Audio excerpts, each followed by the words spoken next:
সিজনের দ্বিতীয় বিয়ে।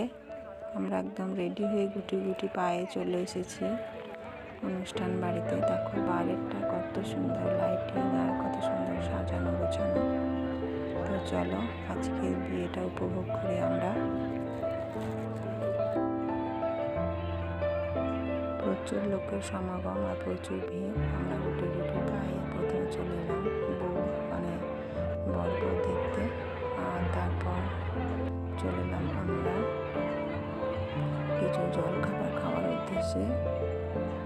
ছিল পনির টিক্কা, আর তার সাথে ছিল রাজশাহী চিকেন তন্দুরি, আর তার সাথে ছিল ফুচকা, আর ছিল আমৃতি, আর ছিল কফি।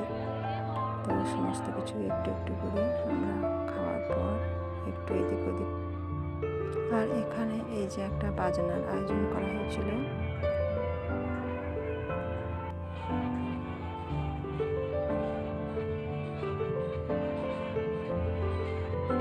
তারপর চলে এলাম খাওয়ার উদ্দেশ্যে। তো খাওয়াতে এই যে একটা ফুলদানি, এর মধ্যে ছিল মেনু কার্ড, আর তারপর একে একে চলে এলো ভেটকি মাছের ফিশ ফ্রাই, সালাড, আর তার সাথে ছিল কড়াইশুটির কচুরি, আর ছিল মাটি ঘুগনি। তো আমি তো নিরামিষ খাই জানি, ওই জন্য ছিল চিজ ঘুগনি, আর এখানে ছিল সাদা ভাত, ইলিশ, পোলাও, মটন, আর তাছাড়া ছিল নানা রকমের আইটেম। আর তারপর শেষ পাতে পান আর আইসক্রিম। আর এই ফুলদানিগুলো দেখো কত